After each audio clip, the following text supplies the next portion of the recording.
Vice Chancellor of Savitribai Phule Pune University, Dr. Suresh Gosavi, Pro Vice Chancellor Shri Parag Kalkar, Professor Vijay Khare, Dr. Charushila Kayake.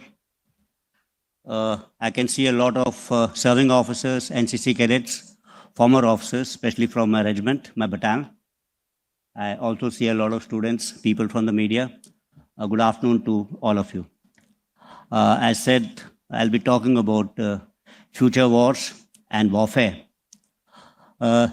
Obviously, when you talk about the future, you have to look at a little bit in the past and reflect on what's happening in the present. Then only can you talk and predict about the future. So what I'll do is, I'll talk about the past, and to help me in that, I'll take the help of von Clausewitz, one of the most profound thinkers on warfare. And then, of course, talking about the present, I'll take help of the current operations, Operation Sindoor. And then we'll try and see some kind of a trends which will be there for the future. We all know that war and warfare are synonymous with the political history of mankind, and warfare is as old as human civilization. This is because I think dominance and self-preservation is part of human nature. Any kind of war, I think, has two important elements into it. That is the violence, and this is violence as well as the politics behind violence. So violence is needed for attainment of political objectives. That's regarding imposition of one's wills on the enemy. That I think is important. And politics is, which is said that war is a continuation of politics by other means. So they're not happening in watertight kind of compartments. I will talk about this particular part a bit later. Third important thing which we have learned recently, apart from politics and violence, which are two important constituents of war, is communication. I think this is happening constantly. And this also become an important constituent of war and is an important third element. Any war is characterized by combat, and I think that is important. Combat also has, you can say, 3 or 4 important elements of it, and I'll talk about all these 4 elements. First is the combatant itself, Yodha, ladne wale. And second is the combat zone, the kind of battlefield you will have. That's the second important thing. Third thing, I think, which is very, very important, is the technology, which shapes warfare. And fourth is, of course, the effect of tactics, of all of this on tactics, or TTPs, which you may also. So war and warfare is always evolving, and it has a binding relationship with technology and politics, and we will talk about it. We all know that the very seminal kind of work on modern kind of warfare was done by von Clausewitz. It is followed by many other great thinkers about warfare, like Jomini, Moltke, Skeffen, Littlehart, etc. In my view, Clausewitz never gave any much importance to technology in warfare, because he was influenced more about political change. That's the time actually French Revolution had taken place. And instead of monarchies, you had seen the birth of republics. So rather than subjects being soldiers and fighting in numbers, you had actually now citizens of a republic. So that were fighting. So these were the kind of the huge political change in Europe at that particular time. And when he wrote about war, which I to some extent see that it's still relevant, he has spoken extensively about 3 constituents of a war. He called it the trinity of warfare, and he described this as emotion, chance, and reason. He said that warfare is very, very complex, and this is an interplay between these 3 things. Emotion. Emotion is basically, it's related with people, actually. And this is, people get aroused, they get emotional, and that provides the kind of motivation for governments to act. And there's, of course, also fear. This is another kind of emotion which is worked, and also joy and celebrations if there's victory. So this is the emotion part, which is displayed by the people or the population. And second, of course, he's spoken about is reason, which is, of course, the government at that particular moment, because after all, that doesn't get swayed by emotion. It takes a very considered decision that they have to apply now force, a military force, because they have expended all other instruments of national power. So it's a rational kind of a decision, and that's why reason has been attributed always to the government. And then, of course, is chance. which is about the military, the armed forces. That is because war is highly unpredictable. So let me talk about these three things: emotion, reason, and chance, as related to Operation Sindoor.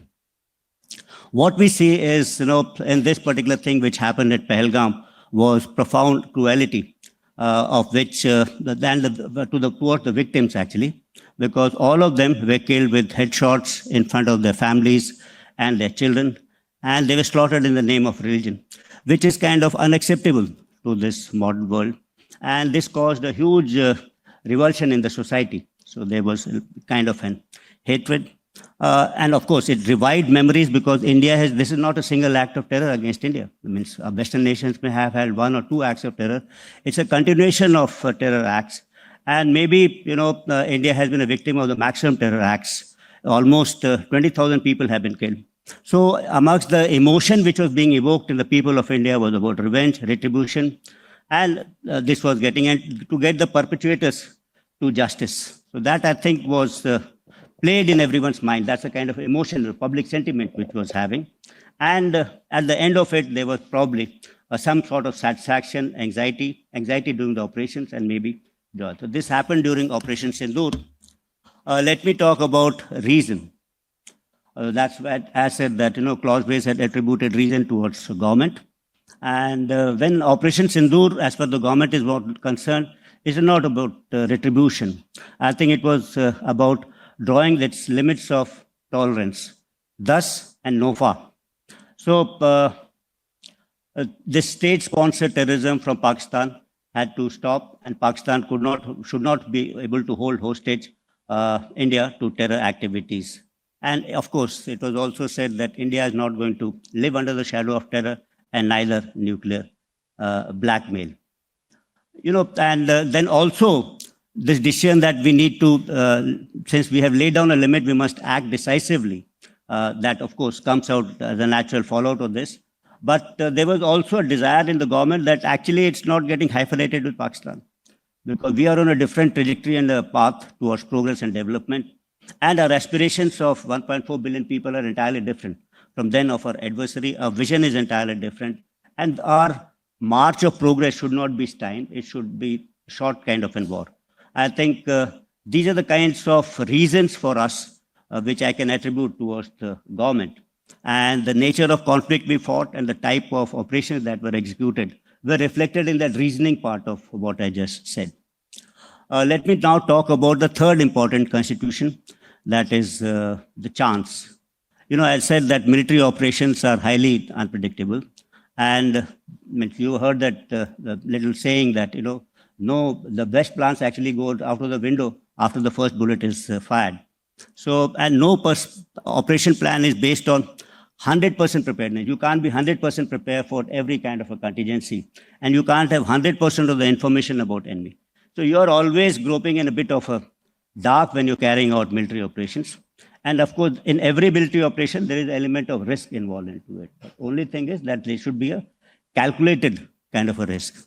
In this particular case, what I say is, and of course, nations, when they try and build their capabilities, they try and build these capabilities on their past experiences and the kind of future conflicts they'll see they might have to, or the future challenges they may be likely to grapple with. So probably post Balakot and Uri strikes, we thought that should be able to engage targets deep inside with precision strikes.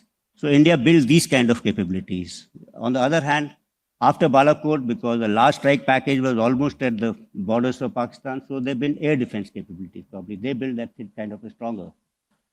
We also thought that we had applied the land domain to carry out surgical strikes after Uri. Then we had applied the air domain, and this time we thought that to maintain that element of surprise, we'll employ one more dimension.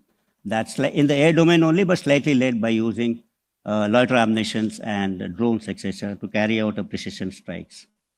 So when we say, if you see both these things, both nations have tried to build different kind of a capability. So obviously there's an inherent amount of risk into this. And none of the capabilities that we had acquired actually had been tested in battlefield. They had been tested only in ranges. So whenever we are doing it, there's always an element of risk involved into it. But as they say, You cannot succeed if you don't take that kind of a risk. We knew a little bit that we have a better counter drone systems, etc. in our country. We have loiter ammunitions. We may not have that kind of a capability, but there's an element of risk into it. I think the second important thing is to understand as to what is a professional military force. When you talk about risks and taking of a chance, actually. I think it's a professional force that is not affected by setbacks or kind of losses, if you may say. Because in war, what is important is, even if there are setbacks, you need to maintain your morale. That morale is to remain high. And then, of course, is adaptability. That is an important constituent of a very professional force. You should be able to understand what went wrong, rectify your mistakes, and go out again. I think that is important for any kind of a professional force. And third is, I think, the offensive spirit. As an organization, you must have that offensive spirit in spite of the initial setbacks. You can't sit down in fear. And as an individual, you should not have any kind of a fear. And you should be able to display a high tempo of operations. That is a hallmark of a professional force. And that's a kind of a thing which we displayed. And what I said that in a couple of my interviews, that losses are not important. It's the outcome which is important. So these are the three elements, the trinity of chance, reason, and emotion about warfare. I'll just try to explain it in the context of Operation Sindoor. Clausewitz is a profound scholar. He's made a couple of other precepts on warfare. I'll take one more and then try and explain this once again. Because there are many postulates of Clausewitz which are still relevant. I've chosen one which is very famous, which is that war is a continuation of policy by other means. If you look at this particular statement, I, as a scholar, as an army officer, draw two important derivatives, conclusions out of this particular statement. One is that war is a finite kind of an entity. That means there is politics, and when you fail in that politics, then you resort to use of force. So then there is war. And when war ends, politics, in the sense negotiations again start. So we have seen that in 71 war, that before that, there's politics, and then there's a 14-day war, and then again you go back to Shimla negotiations. So this is a definite end point and a start point to this activity of war. I think this particular paradigm which Clausewitz has postulated, or the conclusion which we have drawn, is entirely wrong. Today, war is a continuation of 5 C's, which I say as cooperation, competition, confrontation, conflict, and combat. That's war. In one particular sequence, they continue happening. And the state tries to include any kind of instrument which is available to it for achievement of its political objectives, that is diplomatic, informational, military, and economic. You've recently seen this war on trade and tariff, actually. That's basically for attainment of political objectives. So, but this is what I said, in Operation Sindoor also, war and politics was happening as a parallel kind of a phenomenon. And it was being exercised also through communication, which I made a mention initially, both direct and indirect communication. So, second important conclusion, what I draw from the statement, which I initially said that war is a continuation of policy by other means, is that war is a rational decision. That means, and I also spoke about reason when I said about government takes a rational decision about war. And this takes the decision when it is exhausted all its other instruments of power. So, but then the important question comes in, this whole start point of this particular war was this Pahalgam terror attack. So is terrorism a rational act of warfare? I don't think that's a rational act, because terrorism has no defined logic. It has no politico-military end state. Terrorism is a means and an end in itself. Terrorism is a form of warfare that defines rationality. This is because the terrorist doesn't have anything to lose. He's a non-state actor. So he doesn't have a state. So if he doesn't have a state, he's not worried about territory, people, or the ideology, which form the 3 important constituents of a state.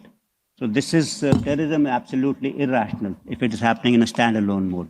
But what happens when, there is about state-sponsored terrorism? Is this rational? Think that, this seems to be a rational decision when state is employing terrorism as an instrument to achieve political objectives. And say like, so it's a reasoned kind of a decision which state takes. And so as our adversary is concerned, he's taken the decision that to bleed India by 1,000 cuts. And when I say that this has been a state policy, this I'm not saying. If you go and look at literature on issues, you'll find Peter Chark, Kristen Fair, who have cited former director generals of ISI explicating this particular strategy as to how they will bleed India by 1,000 cuts. And this particular doctrine is found in various studies in Pakistan, Staff College, Quetta, etc. So this is a normal talk which happens in Pakistan. And of course, officially we know in the 1965, Zulfikar Ali Bhutto declared a 1,000-year war against India when he addressed the United Nations Security Council. And probably Ziaul Haq gave form to this particular doctrine of 1,000 years war. And someone added that you should add this 1,000 cut into it. And similar kind of venom was spewed by General Asim Munir against India and Hindus. Speech just few days or weeks before what happened in Pahalgam. So since this is a rigid decision, it can be also, I believe, that retracted because now Pakistan is faced with a different kind of a prospect that he faces military action in case we find terror happening against us. And also, we said that we'll have water as well as, this thing will not flow together. So we have kind of raised the bar. We have connected terror to water, and we have drawn out new lines for military operations against terror. Sometimes I feel this particular policy also got accentuated after Pakistan acquired nuclear weapons, and they tried to exploit this stability-instability paradox. That's nuclear weapons will provide stability, strategic stability between the two nations, and below that, this terrorism can contain. But of course, what India has done now is there are now two red lines. Between these two red lines is opened up the space for conventional operations. So that's a major change which has happened after Op Sindoor. Let me talk about rationality once again in the context of Operation Bunyan al-Marsus, and which I said, I've said once, twice earlier that in this whole business of warfare, or use of force, the military people are the one who are most rational, because we understand that, war and warfare is very, very unpredictable. And we also probably understand the consequences of war. So that I think is important. So although lost by Pakistan on 10th of May at about 1 a.m., its aim was to get down India to its knees in 48 hours. Multiple attacks were launched. And in some manner, they have escalated this conflict, which we had actually hit only terrorist targets, but also into the military domain. From their perspective, it would have been rational in the sense they would have said that you use military means to hit these targets. But it was also rational on their part, operation which they thought they'll continue for 48 hours, folded up in about 8 hours. And on 10th, when they picked up the telephone and said they wanted to talk. And I think that the rationale behind this the realization coming in stemmed from two facts. That one is they must have assumed that if they continued this mode, they're likely to lose much more. So hence they picked up the telephone. And second thing, since they had stuck us at multiple fronts, they still did not have the benefit of understanding what they had stuck. So they must have thought they must have stuck, and hence there's time to talk now. And if they don't, they'll tend to lose both. So these were the two factors which would have made them to take, but it's only after say 1 or 2 days they would realize that all their kind of attacks which they had launched against us had not fortified, and they had all kind of failed. And so I think this is what had happened. Second thing is, Indian armed forces also demonstrated a lot of rationality. We had informed Pakistan on the day we had done these surgical strikes on 7th. We had done it till from 1105, that's 5, at about 1 o'clock to about 1:30. And at 5 minutes later, we had rigged up the Director General of Military Operations to say that we have done this. And we have hit only terror targets. Military establishments have been out of the purview of the strikes. And we have ensured that there are no collateral damage, especially civilians. And we need to talk to each other. So that was, I think, a rational decision. And subsequently, when there was a rhetoric from Pak side, we also said that In case Pakistan hits us, hits military establishments, we are going to hit them back. We'll hit them harder. And if they stop, we are going to stop. So when Pakistan did ask for talks and de-escalation, we also at some point of time, not immediately, at some point of time, I would say, did accept what they were saying. So this is what I thought was the political part of war. And now I'll talk about the combat part of war. That's the second part, which I said it had four constituents. That's the combatant, the Yodha, the battlefield, combat zone, where the fight takes place. Talks about technology, and fourth is about tactics. So these are the four things I think important part of warfare. Combatants actually today, earlier we all thought people in uniform, organized military forces are part of combat, but today we have paramilitary forces, mercenaries, contractors, terrorists, jihadis, private companies, big technology. So we had heard about long back about Wagner Group, similarly Blackwater groups. So a lot of security companies provide armed security, mission support, and risk management services, not only to corporate houses, but also governments. So it's not that combatants are only uniformed people paid for by the government. It's different. And today combatants may also include citizens, neutral citizens, or nations, or netizens rather. And they can take part independently or otherwise based on their support to any ideology in cyber warfare, psychological operations, media outreach, etc.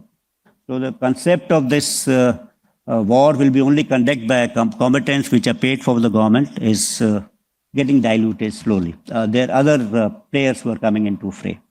And second thing is this combat zone. This has expanded phenomenally. What we see that not only we have land, air, traditional domains and the maritime, but we also now have space, cyber, electromagnetic domain. Because a lot of activities took place actually between both of us over 4 days on the electromagnetic domain. Activities also took place in cyber domain. We also had a lot of activities in the domain of perception management, information war, or maybe you can call it cognitive warfare, in which the mindscape shaping the mind of the people is more important than the landscape, what happens on land, etc.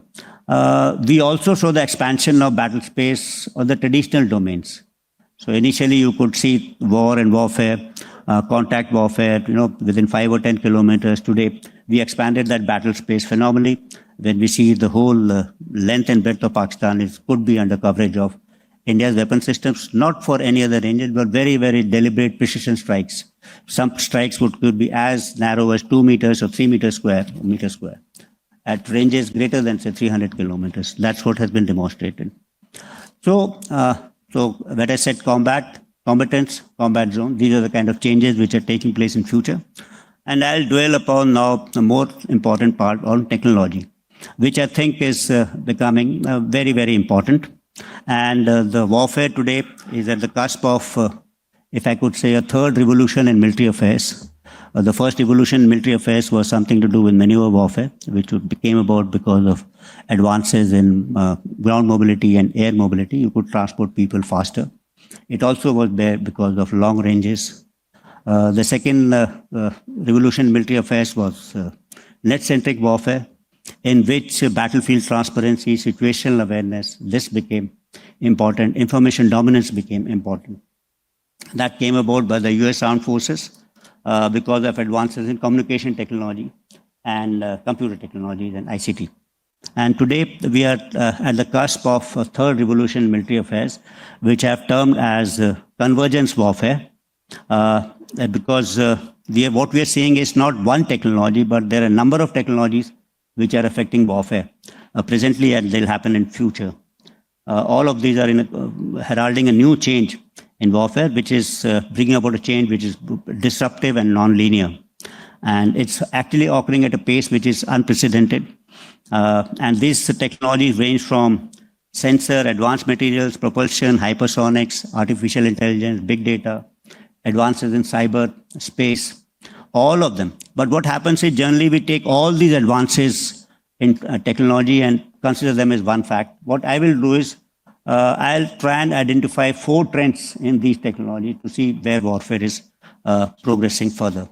So the first trend which I talk about is sensor technologies. And this is ushering in a new level of battlefield transparency and situational awareness in the field of warfare.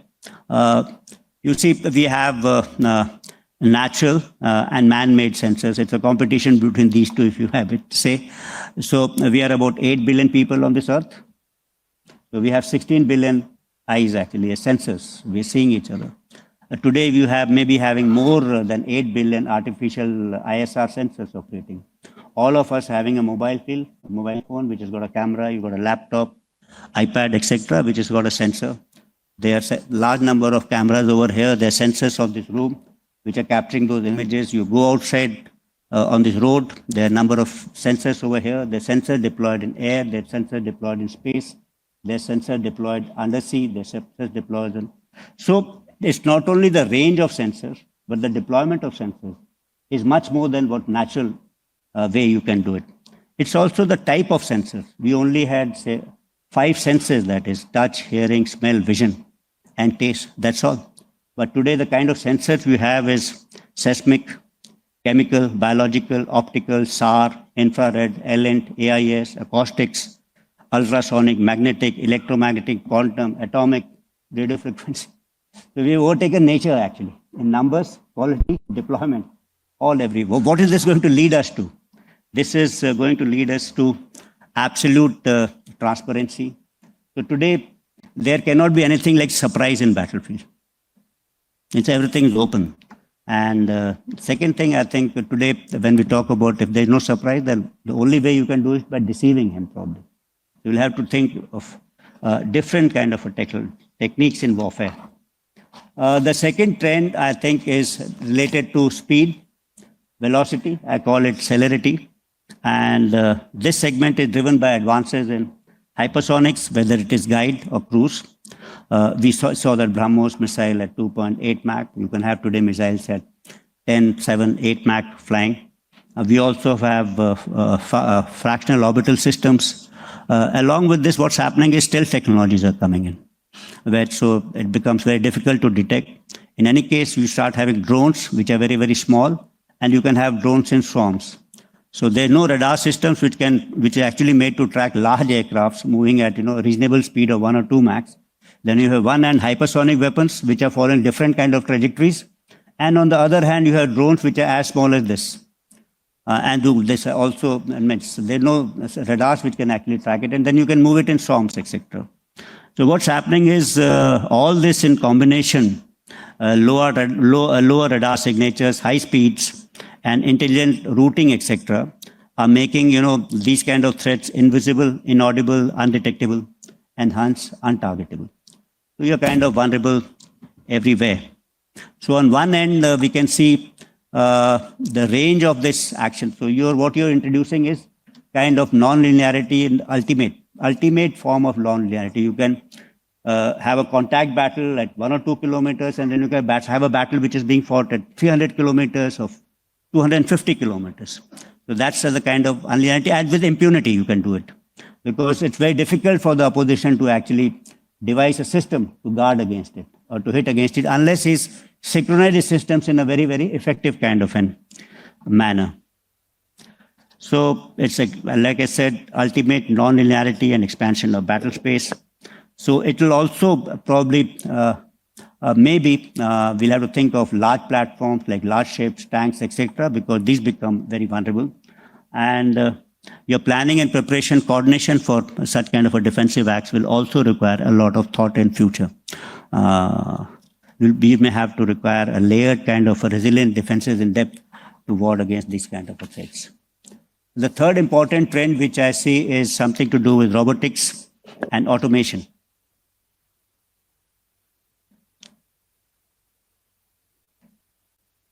And this includes unmanned systems, autonomous systems, along with, now you have manned and unmanned only. You'll have one manned aircraft with operating 2 or 3 unmanned aircrafts along with it. One manned tank with 2 or 3 unmanned kind of operating in a collaborative kind of an environment. So you also will have exoskeleton systems that enhance human performance today. So you can lift up 1 ton of weight because you're having an exoskeletal system. You can run faster than any other human being. So tomorrow you'll have systems like this. So this is going to increase efficiency and reduce human risk during warfare. And hence there'll be a propensity to use force because that human element of warfare that gets reduced. So what's going to happen is in recorded history, always there was combat between always two human beings. That's what has happened. So there could be, you could be better armed. You could be with the sword. I could be with the lance. You could be with the helmet. I could be with the shield. You could be on a charger. I could be on an elephant. But essentially, the war was between two human beings. But today we are at a cusp when war could be between human beings and machines. And tomorrow, it could be between machines and machines. And machines that are autonomous, intelligent, and take decisions. The fourth kind of a trend, which I call is data-centric warfare, that is because of a large amount of advances in technologies, artificial intelligence, machine learning, big data, large language models, edge computing, etc. So this is going to large amount of data and their data analytics. So what we're going to happen is when we said, in the second generation warfare, there was net-centric warfare in which we relied on information superiority over the enemy. Today, you're relying on decision superiority. So in a war engagement, if there were 10 decisions to be taken for application of force one after the other, in each and every engagement or decision of mine, I'll be better than yours because this is based on better and better data and decisions. So hence, I'll beat every cycle of decision from the adversary. So this would lead to digitization of the battlefield and intelligentization of the battlefield in some manner. And this is going to affect the other three elements which I said earlier. Sensors, so that the data from that can be analyzed. Robotics, so that automated kind of a kill chains can be produced. Celerity, speed, because unless things are networked, you'll not be able to pick up things faster. So this is going to produce another kind of a revolution warfare, which I said will lead to cognitive or decision superiority. So something similar.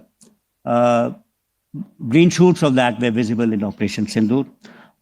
So, of course, there are many other technologies which are impacting warfare. They may be in space, cyber, quantum, many other. But I have just tried to outline 4 important trends in technology. In each of them, there could be hundreds of technologies. And that's going to affect warfare in future.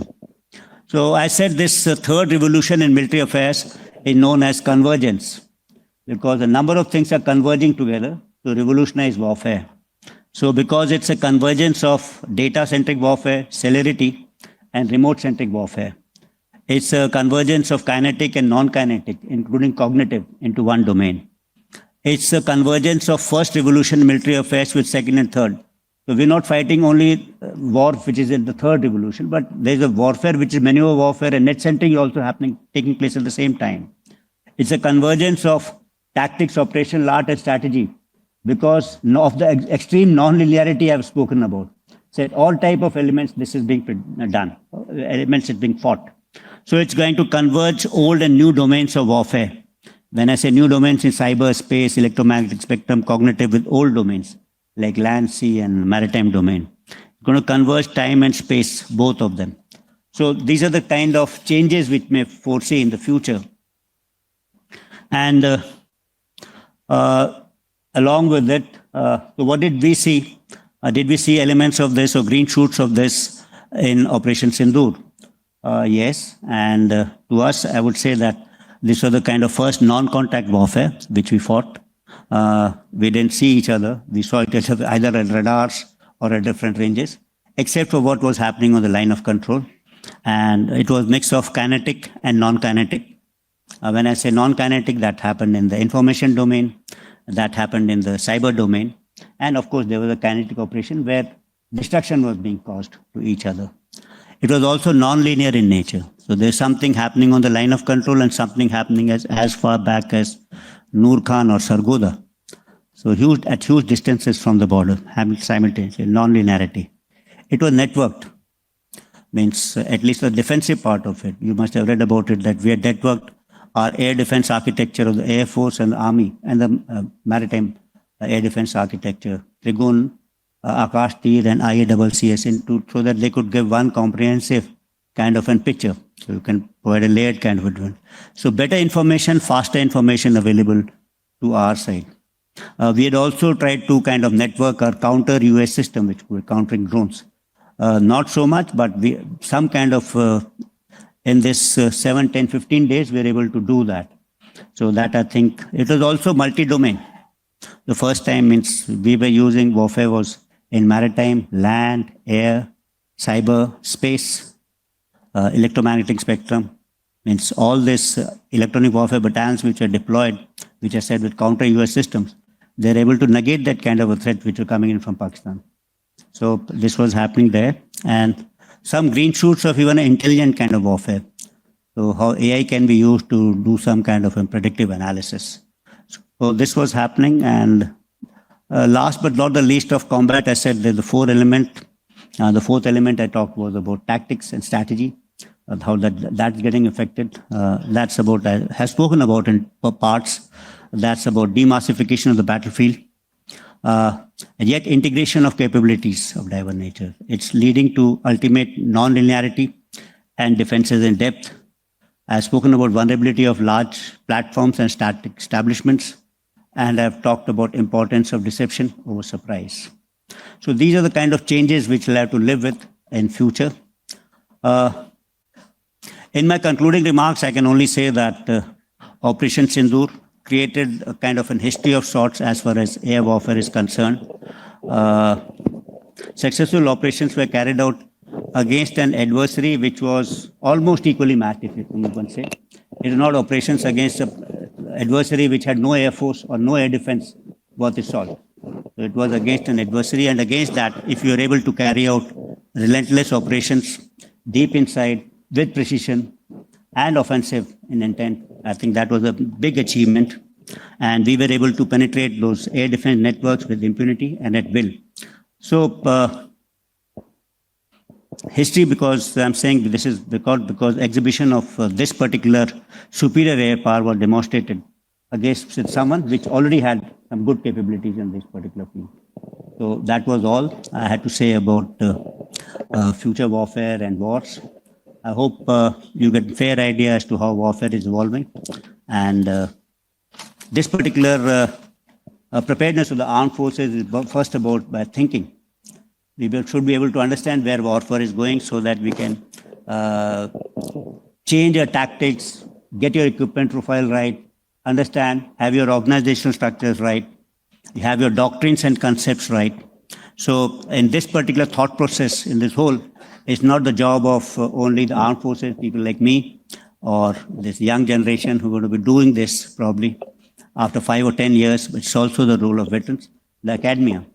Everyone else, it's the whole of nation to understand where we are evolving, what's happening, so that we are better prepared as a nation to take on these kind of challenges. Thank you everyone for this patient hearing. Thank you, sir.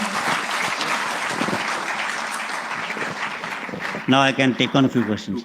A small request. Yeah. We will have a vote of thanks from 2 questions. Okay. We'll have a question and answer session. Yeah. Due to paucity of time, only we will receive 2 questions from the Department of Defense and Strategic student. One from this side and one from this side. So girls, anyone from this side? Yeah. Hello. Good afternoon, sir. Thank you for your insightful lecture on future wars and warfare. So my question is, what are the losses incurred or experienced by Pakistani side during Operation Sindoor? And from this, what can be the potential strategic insight we can draw for future conflicts and the evolution of warfare, sir? Very nice question. When I was asked about losses on our side, I said these are not important. The results and how you act is important. So it would be not very correct to talk about losses, means numbers, etc. Means I'll give a detailed kind of an answer on this. You see in a match, suppose you go into a football match and you win 3-2. He scored 2 goals and you scored 4 goals. So that's an even-sided match. But suppose you go on, in a test match, cricket test match, and you win by innings defeat. Then there's no question of how many wickets and how many balls and how many players. It's an innings kind of a defeat.